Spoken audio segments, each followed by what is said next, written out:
7월 24일 새벽 예배에 찬송가 286장 하나님께 올려드리며 예배 가운데 나아가도록 하겠습니다. 찬송가 286장입니다. 주 예수님 내 맘에 오사 날 붙들어 주시고 내 마음에 새 힘을 주사 늘 기쁘게 하소서. 사랑의 주 내 맘속에 찾아오사 내 모든 죄 사하시고 내 상한 맘 고치소서. 주 예수님 내 맘에 오사 내 소원 다하시고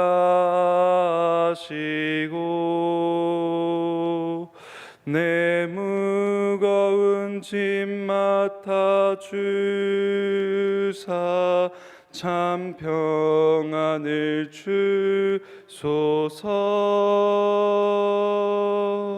사랑의 주 내 맘속에 찾아오사 내 모든 죄 사하시고 내 상한 맘 고치소서.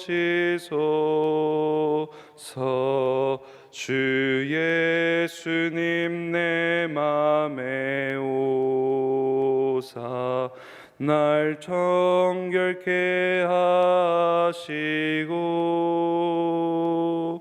그 은혜를 내 맘에 채워 늘 충만케 하소서. 사랑의 주 내 맘속에 찾아오사 내 모든 죄 사하시고 내 상한 맘 고치소서. 주 예수님 내 맘에 오사 내 길 인도하시고 주 성령을 내 맘에 채워 늘 충만케 하소서. 사랑의 주 내 맘속에 찾아오사 내 모든 죄 사하시고 내 상한 맘 고치소서. 아멘. 이 새벽 하나님께서 우리에게 주시는 말씀입니다. 예레미야 8장 18절부터 9장 6절까지의 말씀입니다. 예레미야 8장 18절에서 9장 6절까지의 말씀, 구약 성경 1064면에 있습니다. 예레미야 8장 18절부터 9장 6절까지의 말씀입니다. 18절부터 제가 먼저 읽고 교독해서 우리가 읽도록 하겠습니다. 슬프다 나의 근심이여, 어떻게 위로를 받을 수 있을까? 내 마음이 병들었도다. 딸, 내 백성의 심히 먼 땅에서 부르짖는 소리로다. 여호와께서 시온에 계시지 아니한가? 그의 왕이 그 가운데 계시지 아니한가? 그들이 어찌하여 그 조각한 신상과 이방의 헛된 것들로 나를 경노하게 하였는고 하시니 추수할 때가 지나고 여름이 다하였으나 우리는 구원을 얻지 못한다 하는도다. 딸 내 백성이 상하였으므로 나도 상하여 슬퍼하며 놀라움에 잡혔도다. 길르앗에는 유향이 있지 아니한가? 그곳에는 의사가 있지 아니한가? 딸 내 백성이 치료를 받지 못함은 어찌 됨인고? 어찌하면 내 머리는 물이 되고 내 눈물의 근원이 됐고 죽임을 당한 딸 내 백성을 위하여 주야로 울리로다. 내가 광야에서 나그네가 머무를 곳을 얻는다면 내 백성을 떠나가리니 그들은 다 가나를 알지 못하느니라. 너희는 각기 이웃을 조심하며 어떤 형제든지 믿지 말라. 형제마다 완전히 속이며 이웃마다 다니며 비방함이라. 그들은 각기 이웃을 속이며 진실을 말하지 아니하며 그들의 혀로 거짓말하기를 가르치며 악을 행하기에 지치거늘. 함께 읽겠습니다. 내가 사는 곳이 속이는 일 가운데 있도다. 그들은 속이는 일로 말미암아 나를 알기를 싫어하느니라. 여호와의 말씀이니라. 아멘. 예레미야는 이제 찾아올 심판에 대해서, 다시 말하면은 이방 민족의 이제 침략이겠죠. 슬픔의 노래를 이제 부르게 됩니다. 18절을 이렇게 시작하는데요. 슬프다 나의 근심이여 어떻게 위로를 받을 수 있을까? 내 마음이 병들었도다. 이렇게 슬퍼하고 있습니다. 이 이스라엘 백성들은 또 추수 때가 지났는데도 불구하고 이 백성들 스스로가 자신들이 이 추수의 열매가 되지 못해서, 다시 말하면은 구출받지 못해서 원망이 섞인 탄식을 하며 있습니다. 사실 탄식만 할 뿐입니다. 아무것도 하지 못하고 슬퍼하기만 하고 있습니다. 그들이 지금까지 가져왔던 잘못된 확신이 하나 있습니다. 그것은 예루살렘은 거룩한 성전이 있는 장소이기 때문에 절대적인 안전이 보장될 거라는 이 가짜 믿음이었습니다. 그 가짜 확신을 가지고 있어서 혹시라도 정말 만에 하나 이방 민족이 우리에게 쳐들어와도, 혹은 우리 민족이나 우리 나라가 혼란한 상황 가운데 처하게 되더라도 여기 예루살렘만큼은 안전할 거라고 믿는 거짓된 믿음을 가지고 있었습니다. 그러나 이 거룩한 도시도, 시온도, 성전도 다가오는 이 하나님께서 보내실 재앙에 있어서는 그들에게 안전한 피난처가 되어주지 못한다는 것입니다. 이 원망스러운 외침이 어쩌다 하나님의 백성이라는 사람들에게서 터져 나오게 되는 걸까요? 이 물음에 대해서 하나님께서는 백성들이 헛된 다른 나라의 우상들을 예배하고 자신을 경노하게 했다고 대답하십니다. 백성들은 하나님을 버렸고 그 대신에 조각한 신상들을 섬기며 지냈습니다. 우상들을 자신의 신들로 삼아 예배하며, 한편으로는 아이러니하게도 여호와께서는 시온의 왕이시다, 예루살렘에만 있으면은 우리의 안전이 보장된다라고 믿고 있었던 것입니다. 결국 예레미야는 그래서 백성들에게 찾아올 심판으로 인해서 슬픔에 잠기게 됩니다.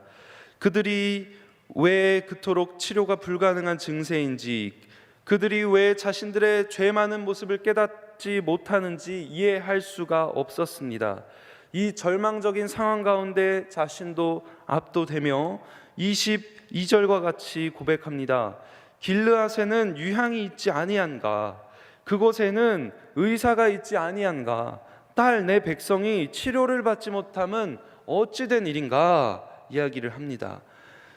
이 유향은 상처를 치료하는 약재입니다.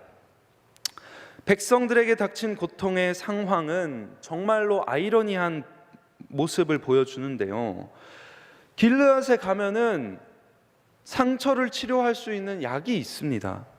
그곳에 가면은요 의사가 있습니다. 우리 항의전대 가면은 거기에서 24시간 언제든지 우리가 응급실에서 우리가 정말 급작스러운 상황을 만났을 때 도움을 받을 수가 있습니다. 거기 가면은요 의사가 있습니다. 거기 가면은요 치료를 받을 수 있습니다. 약이 있습니다. 이와 마찬가지로 이 길르앗에 가면은 거기에 모든 약재들이 있고 치료해 줄 사람들이 널리고 널렸습니다. 그런데 현실의 상황은 치유받을 수 없는 참담함만 가득할 뿐입니다. 이 백성을 보니까 예레미야는 눈물을 흘리며 통렬한 슬픔밖에 낼 수가 없습니다. 아픔 가운데 있는데, 고통 가운데 있는데 거기 가가지고 약재를 받고 치료하는 자들에게, 의사들에게 치료를 받을 수만 있다면 받고 싶은데, 백성들의 이 깊은 상처는 길르앗에 가서 치료할 수 있는 상황, 그런 문제가 아니라는 것이죠. 백성들이 가지고 있는 지금 이 아픔, 질병, 상처는 본질적으로 우상 숭배에 따른 재앙입니다. 길르앗의 유향이나 의사들로는 고칠 수가 없는, 오직 하나님만이 회복시키고 낫게 해주실 수 있는 상처요, 질병이라는 것입니다. 예레미야의 마음은 어땠을까요? 선지자의 번뇌라고 오늘의 이 표제어가 나와 있지요. 구원받지 못한 영혼들을 생각할 때 혹시 우리는 마땅히 벌을 받는다, 죄인된 사람들이 마땅한 심판을 받는다, 냉정하게 말할 수 있을 것입니다. 맞습니다. 그것은 하나님의 주권이요, 하나님의 공의의 한 부분으로서 우리 하나님께서는 마땅히 그 죄에 대해서 벌하시는 게 맞습니다. 그러나 예레미야 선지자는 이와 동시에, 이를 암과 동시에 그것을 온전히 마음 가운데 이해할 수 없는 자신의 무능력을 탄식하며, 그것을 온전히 치료할 수 없는 자신의 무능함을 탄식하며 괴로워하며 번뇌 가운데 오늘 고민하고 고통 가운데 몸부림치고 있습니다. 선지자가 보았을 때 이스라엘 백성이 심판을 받게 되는 것은 하나님의 주권 아래에서 결정된 사항입니다. 그러나 그것을 알고 바라보는 선지자의 마음은 하나님의 결정을 이해하는데 어려움을 겪고 있었습니다. 심판을 마주하는 것을 미리 경험하고 장차 찾아올 심판이 어떠한 것인지 이미 미리 알게 된 예레미야 선지자는 심판과 하나님의 약속과 그 사랑의 약속들, 회복의 약속들 사이에서 살아가게 되었습니다. 우리 또한 하나님의 말씀에 순종하고 믿음을 지키며 믿음으로 이 세상을 살아갈 때에 하나님의 공의로우심과 또 심판에 관한 메시지를 또 듣게 됩니다. 이 세상을 향한 하나님의 한탄을 우리의 마음을 통해서 느끼게 됩니다. 그리고 그 마음으로 우리는 이 시대 가운데 선지자적 마음을 가지고 살아가며 또 오늘의 삶 가운데서 나의 경건을 세울 수 있게 됩니다. 선지자적 마음을 가지고 복음을 전하고자 하는 마음을 가지고 복음을 전해야 한다는 용기와 이 중대성을 가지고 이 세상을 살아가며 하나님을 소망하며 하나님 앞에서 우리는 슬픔의 눈물, 이 시대를 바라보는 선지자적 마음을 가질 수 있게 됩니다. 이 선지자가 결국 9장부터 결국 하나님 앞에서 눈물을 흘리게 되는데요. 이스라엘의 상처는 다른 방법으로 도저히 치료가 불가능한 수준이었습니다. 너무 늦었습니다. 상처가 너무 깊었습니다. 이 상태를 목도한 예레미야가 슬픔을 억제할 수 없어서 1절과 같이 고백을 하는데요. 어찌하면 내 머리는 물이 되고 내 눈은 눈물 근원이 됐고 죽임을 당한 딸 내 백성을 위하여 주야로 울리로다. 이미 너무 울어가지고 말라버린, 눈물샘이 말라버린 상태에서 이 백성들을 위해서 내가 더 울 수만 있다면 울고 싶다. 상처를 치유하고 회복시켜 줄 수 있는 분은 오직 하나님이시기 때문에 눈물로 간구할 수밖에 없다고 고백합니다. 본인은 이렇게 슬퍼하면서 눈물샘 말랐지만 더 내가 울 수만 있으면 울고 싶다, 내가 더 이제 울 기력도 없다, 이렇게 이야기를 하고 있는데, 하나님께서는요 이 백성들을 향해서 혐오감만을 보일 뿐이었습니다. 2절부터 나오는 이 단락은 하나님께서 이제 백성을 떠나서 광야로 가신다는 이 그림이 그려지는데요, 하나님께서 더 이상 이 시온에 예루살렘에 함께 하시지 않기로 합니다. 하나님께서는 이 가증스러운 것들을 보시고 예루살렘을 떠나십니다. 이스라엘 백성들을 본인이 떠나십니다. 이 백성들은 이제 그토록 여기서는 하나님이 계시니까 우리는 안전해, 혹시라도 이방 민족이 쳐들어와도 우리는 안전해, 이렇게 거짓된 믿음을 가지고 있었던 이 백성들은요, 정작 그곳에 하나님이 떠나신 거예요. 정작 그들은 그곳에서 본인 스스로만 남겨져 놓고 그들의 죄악 때문에 하나님의 떠남을 놓고서 두려워하고 슬퍼해야 마땅합니다. 그들의 모습이 어떠하냐? 3절 4절의 모습을 한번 보십시오. 최악의 상황 가운데 있습니다. 서로를 향한 신뢰도 사라지고요, 모든 사회적인 만남이 덫이 되었습니다. 서로의 혀를 놀려가지고 거짓을 말하며 악으로 모든 일들을 진행하며 하나님 알지를 못하고 있습니다. 4절에는 사회 간의 오염된 모습들도 보여집니다. 신뢰가 없습니다. 믿음이 없습니다. 의도적으로 악행을 일삼습니다. 백성들이 악행을 일삼고 자신들의 혀로 거짓말을 하며 죄악에서 돌이키는 것은커녕 더욱더 죄를 짓고 거짓에 거짓으로 대답하고 있습니다. 한 영혼이, 한 공동체가, 한 민족 사회가 죄악 가운데 허덕이고 있습니다. 속이는 일 가운데 있습니다. 속이는 일로 말미암아 하나님 알기를 싫어하고 있습니다. 하나님께서 이 모습을 보시고 얼마나 고통하시며 애통해 하시는지 본인이 여기를 떠나서 아무것도 없는 광야로 가시게 됩니다. 예레미야도 하나님에게 심판받고 유기가 될 이스라엘 백성들과 또 자기 자신을 동일시하며 이 모습을 보며 슬퍼합니다. 상한 마음으로 괴로워하며 눈물 흘리며 양심을 반성하였습니다. 예레미야는 이 백성들을 위해 더 이상 기도할 수조차 없을 정도로 뜨거운 마음으로 중보하는 사람이었습니다. 감정을 이입하면서 안타까운 이 상태를 보면서 슬퍼하고 사랑이 충만하여 백성들을 위해서 눈물샘이 마르도록 울었습니다. 그런데 정작 눈에 보이는 현실은 여전히 죄악을 일삼는 안타까운 모습뿐이었습니다. 그렇지만 예레미야는 하나님의 약속을 동시에 바라면서 그 약속이, 회복의 약속이 성취되기를, 백성을 향한 은혜가 끊어지지 않도록 끝까지 매달리는 사람이었습니다. 우리는 내 영혼의 죄성이나 다른 영혼들을 위해서 혹은 우리가 속한 공동체를 위해서 이와 같이 눈물로 기도하고 있는지요? 사랑하는 영혼을 위하여 눈물로 중보하고 있는지요? 교회를 생각하며, 공공교회를 생각하며 하나님 앞에 엎드리며 기도하고 있는지요? 오늘 이 시간 우리는 이 단락을 통해서 선지자의 번뇌를 배워야 합니다. 또 배우기를 소망합니다. 배우고 따르기를 소망합니다. 우리에게도 예레미야 선지자와 같은 이 선지자적 마음이 필요합니다. 예수님의 마음이 필요하다는 것이지요.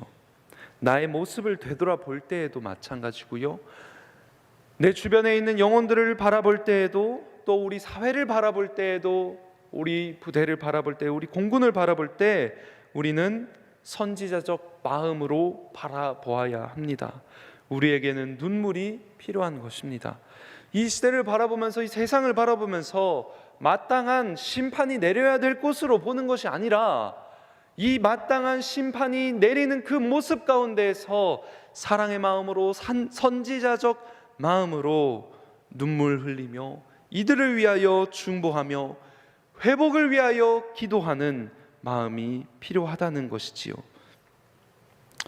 애통해하며 고쳐지지 않는 죄로 인해 멸망이 마땅히 찾아오는 이 모습을 보고 우리는 하나님 앞에서 울어야겠습니다.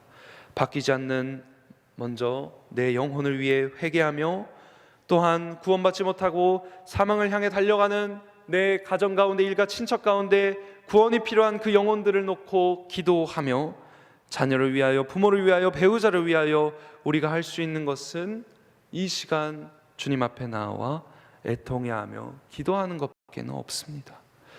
우리 교회와 또 공군교회, 조국교회를 위하여 살려달라고, 회복시켜달라고 눈물로 기도하는 것밖에는 우리가 할 수 없습니다. 예레미야 선지자는 하나님 앞에서 눈물샘이 마르도록 울었고 또 애통해 했습니다. 그럼에도 불구하고 그가 눈으로 보았던 참담한 현실은 9장 전반부에 있는 모습뿐이었습니다. 그의 눈물에도 불구하고 변하는 것은 없었고, 그의 눈물에도 불구하고 이 세상은 악함 밖에는 남아있지 않았습니다. 오히려 하나님이 예루살렘을 버리고 광야로 가버리셨습니다. 이러한 안타까움을 보면서도 끝까지 눈물로 중보했던 이 선지자의 마음을 오늘 이 시간 성령 하나님께서는 우리에게 주실 줄 믿습니다. 선지자의 마음을 가지고 우리에게 기도하라고 주신 영혼과 공동체와 우리의 가정을 위하여 기도하지 않는다면 선지자적 사명을 받은 우리는 우리의 사명을 감당하지 않는 것입니다. 이 시간 하나님께 나아와 우리의 필요와 우리의 간구를 기도하며, 더욱더 중요하게 우리에게 주신, 주님께서 우리에게 주신 영혼과 공동체를 위하여 기도하시는 오늘 이 새벽 되시기를 주님의 이름으로 소원합니다. 기도하겠습니다. 하나님, 내 마음이 유다 백성들의 가증한 모습을 보며 경고하고 외면받아도 눈물로 이스라엘을 위해 기도했던 예레미야 선지자와 같기를 원합니다. 예루살렘 성의 모습을 보시며 눈물 흘리신 예수님과 같이 되기를 원합니다. 영혼을 위해 눈물 흘리며 애통해하는 마음으로 하나님에게 부르짖는 자가 되게 하여 주옵소서. 하나님께서는 반드시 눈물 흘리며 기도하는 자의 기도를 들으시고 우는 자에게 찾아오심을 믿사오니, 하나님, 이 시간 목자의 심정을 품고 영혼을 위하여 기도하는 우리에게 긍휼을 베풀어 주옵소서. 영혼을 품고 공동체를 위하여 기도하는 자의 기도를 들어 주옵소서. 우리의 기도를 통하여 나의 가정이 온전히 세워지고, 우리 교회 공동체가 온전히 세워지고, 우리 기지와 공군이 온전히 세워져 하나님께로 돌아갈 수 있는 복된 회복의 은혜를 허락하여 주실 줄 믿습니다. 이 모든 말씀 예수님의 이름으로 기도합니다. 아멘. 우리 주 예수 그리스도의 은혜와 하나님의 크신 사랑과 성령님의 교통하심이 선지자의 마음으로 영혼을 품고 기도하며 한 영혼을 예수님에게로 하나님의 품으로 이끄는 데에 사용되기를 원하는 주의 자녀들에게, 백성들에게 지금부터 영원까지 함께 있을지어다. 아멘. 아멘. 우리 들으신 말씀 기억하시며 주님께서 우리에게 주신 영혼과 공동체를 위하여 함께 기도하시도록 하겠습니다. 기도합니다. 주님 감사합니다. 주님